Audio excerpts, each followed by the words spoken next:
என்ன சூர்யா அப்படி பார்த்துட்டு நிக்கிற? சூர்யா, ஆ ஆ ஆ சொல்லு ரித்தி. என்ன அப்படி பார்த்துட்டே நிக்கிற ஸ்டன் ஆகி? நீ நீ எதுக்கு இன்னைக்கு saree கட்டின? ஏன் நல்லா இல்லையா? நீ நீ நீ saree கட்டி ஒரேடி என்ன சாவடிக்கலான்னு எதுவும் பிளான் போட்டிருக்கியோ? நல்லா இருக்குதா? அப்படி தேவதை மாதிரி இருக்க. நீ காலேஜ் படிக்கும்போது ஒருக்க saree கட்டின. அப்போ நீ சின்ன புள்ள மூஞ்சோட ஒரு மாதிரி பால் வடிகிற குழந்தை மாதிரி இருந்த. ஆனால் இப்போ நீ அவ்வளோ அழகா இருக்க. செம மெச்சூரா வேற லெவலாக இருக்க. பால் வடிகிற குழந்தை மாதிரி இருந்தனா? அடப்பாவி, ம் நிஜமாவே நல்லா இருக்கா? ம் தேங்க்யூ. சரி சூர்யா, எனக்கு ஜெசி டாக்டர் கூட கொஞ்சம் வேலை இருக்கு, நான் அதை முடிச்சிட்டு வரேன், ஓகேவா? ஆ ஓகே. ஆ, நீ என்ன பண்ற? நீ இன்னைக்கு எவ்வளோ அழகா இருக்க தெரியுமா ரித்தி? நம்ம லவ் பண்ணும்போது நான் அடிக்கடி உன்னை சைட் அடிச்சிருக்கேன். நீ பக்கத்தில் இருக்கும்போது கூட நான் சைட் அடிச்சிருக்கேன். ஆனால் இது வரைக்கும் நான் உன்னை பார்த்ததுலேயே நீ இன்னைக்கு தான் ரொம்ப அழகா இருக்க. I love you so much டி. Love you too. நம்ம சீக்கிரமாக கல்யாணம் பண்ணிக்கலாமா? ஆ, நான் வீட்டில் அம்மா அப்பா கிட்டேயும் ஐடன் கிட்டேயும் பேசுகிறேன். இதுக்கு மேலே நம்ம வெயிட் பண்ண வேண்டாம். சீக்கிரமாக கல்யாணம் பண்ணிப்போம். ஆ. வெறும் ஆ மட்டும்தானா? உனக்கு சந்தோஷமா இல்லையா?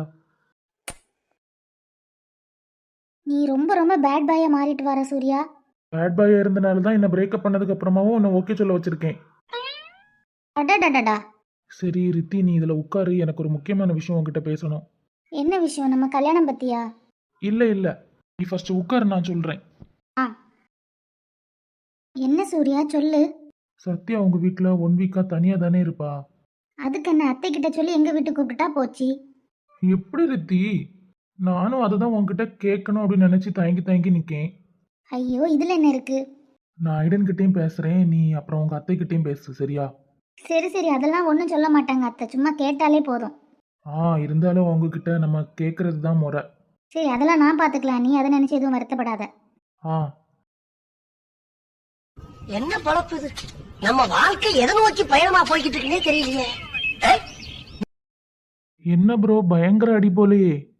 டேய், நீ அதை பற்றி எதுவும் கேட்காதடா. என்ன ப்ரோ, வாயில் பயங்கரமாக அடிபட்டதா கேள்விப்பட்டேன். வாயில் கெட்டதும் போடாமல் கை காலில் போட்டிருக்கீங்க, அதுவும் அடிபடாத இடத்துல. அவன் வந்து அடித்தது எல்லாமே உனக்கு தெரிஞ்சிருக்குது. அப்போது நீங்கள் எல்லாம் ஒன்றுக்குள்ளே ஒன்று. நான் சொன்னது கரெக்டு தான், அப்படி தானே?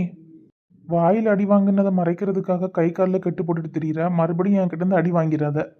நான் எதுக்கிட்ட உன்கிட்ட இருந்து அடி வாங்கணும்? சிரிச்சுட்டே நிற்கிறேன் அப்படிங்கிறதுக்காக எப்பவும் சிரிச்சுட்டே நிற்பேன்னு கிடையாதுடா. என்னையும் அந்த பொண்ணையும் தப்பாக சொன்ன அந்த வாயை நானே உடைக்கணும் தான் நினச்சேன். ஆனால் என் மச்சான் முந்திக்கிட்டான். மச்சானா? ஆமாம், அந்த பொண்ணை நான் கல்யாணம் பண்ணிக்கிட்டா அவர் எனக்கு மச்சான் தானடா. அப்போ எங்கள் மாமாட்ட நான் சொன்ன எல்லா விஷயமும் உண்மைதான்.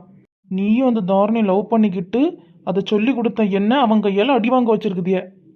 டே, மறுபடியும் சொல்கிறேன், சிரிச்சுட்டே நிற்கிறேன் அப்படிங்கிறதுக்காக அடிக்க மாட்டேன்னு கிடையாது. இதை நீ சொன்னதுக்காக தான் உன் வாயை உடைச்சான் என் மச்சான். நானாக இருந்தால் உன்னை மொத்தமாக கொன்னே போட்டிருப்பேன். நீங்கள் 2 பேரும் லவ் பண்ணலைன்னா எப்படி அந்த தாரணி நீ கல்யாணம் பண்ண முடியும்? இப்போ கேட்ட பத்தியா, இது கரெக்டான பாயிண்ட். இவன் என்ன மெண்டலா? நான் சொல்ல வரத முழுசா கேளு, அதுக்கப்புறமா நான் மெண்டலா நீ மெண்டலான்னு முடிவு பண்ணிக்கலாம். அதாவது நீயும் உன் அண்ணனும் கல்யாணம் பண்ண நினைக்கிறீங்களா தாரணி? அவளை நான் 1 வருஷமா காதலிச்சிட்டு இருக்கேன். சின்ன வயசுல இருந்தே என் மாமா சொல்லி வளர்த்துருக்காங்க, எனக்கு இல்லைன்னா எங்க அண்ணனுக்கு தான் தாரணின். நீ இடையில வந்து புகுந்து அப்படியே தூக்கிட்டு போகலன்னா நாங்கள் விட்டு கொடுத்துட்டு பார்த்துட்டு சும்மா இருப்போமா? நீ சும்மா இரு, சொரிஞ்சிட்டு. ஆனா தாரணி எனக்கு தான். இன்னொரு விஷயம் சொல்லிக்கிறேன், இனிமே தாரணி பக்கம் நீயோ உங்க அண்ணனோ தலை வச்சு கூட படுக்க கூடாது. அப்படி அவளை தொந்தரவு பண்ற மாதிரி ஏதாச்சும் பண்ணேன்னு வச்சுக்கோ, மவனே உன்னை உயிரோட விட மாட்டேன்.